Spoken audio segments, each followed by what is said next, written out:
Memaafkan bukan berarti melupakan, tapi memberi kesempatan kepada diri sendiri untuk menghapus rasa kesal dan dendam terhadap orang lain. Dengan demikian, rasa marah dan tekanan yang mengganggu emosi pun dapat diredakan. Akibatnya, pikiran jadi lebih tenang dan jauh dari stres. Sejatinya, tak hanya itu saja manfaat kesehatan dari memaafkan orang lain. Secara ilmiah, memaafkan kesalahan orang lain dapat bermanfaat baik bagi kesehatan fisik maupun mental. Secara sosial, memaafkan orang lain merupakan wujud kebesaran jiwa dan perilaku yang dianggap baik. Ada banyak manfaat kesehatan dari memaafkan orang lain. 1. Terhindar dari penyakit tekanan darah tinggi. Bahwa orang-orang yang bisa melepaskan kemarahannya dan memaafkan kesalahan orang lain cenderung lebih rendah risikonya mengalami lonjakan tekanan darah. Peneliti menemukan bahwa orang yang marah mengalami peningkatan tekanan darah lebih besar dibanding orang yang pemaaf. 2. Terhindar dari risiko penyalahgunaan obat dan alkohol.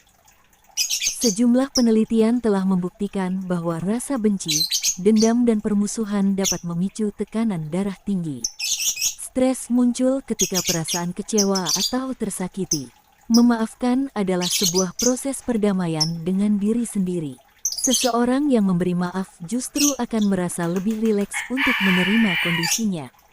Dengan kondisi mental yang lebih rileks, seseorang juga akan terhindar dari risiko penyalahgunaan alkohol dan obat terlarang.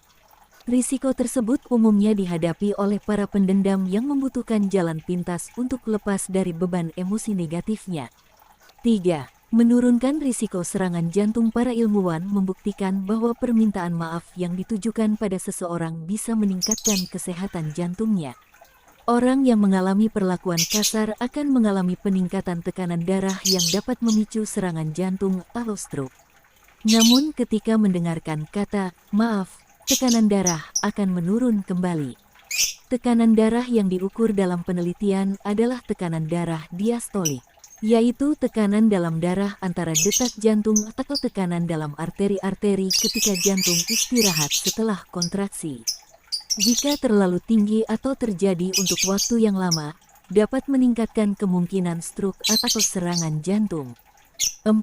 Jauh dari stres dan depresi. Bahwa memaafkan secara positif dapat mengurangi gejala depresi. Tak hanya itu, memaafkan akan mengembalikan pikiran positif dan memperbaiki hubungan.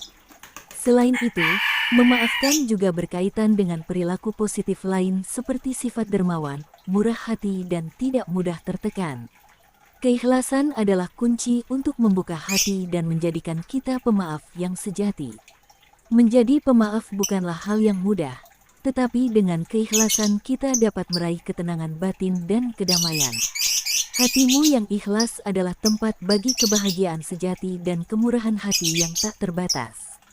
Terkadang kita harus memberikan maaf, bukan karena orang lain pantas mendapatkannya, tetapi karena hati kita pantas untuk merasa bebas dan bahagia. Pemaaf sejati adalah orang yang tidak hanya memaafkan kesalahan orang lain, tetapi juga mampu memaafkan diri sendiri dan belajar dari pengalaman masa lalu. Jika kita ingin hidup lebih tenang dan damai, belajarlah untuk memaafkan dan melupakan kesalahan orang lain. Keikhlasan akan membawa kita pada jalan yang benar, di mana kita mampu memaafkan dengan tulus dan hati yang lapang. Memaafkan bukanlah tanda kelemahan, melainkan tanda kekuatan yang sejati. Ketika kita memilih untuk memaafkan, kita memilih untuk merangkul kedamaian dan kebahagiaan dalam hidup kita.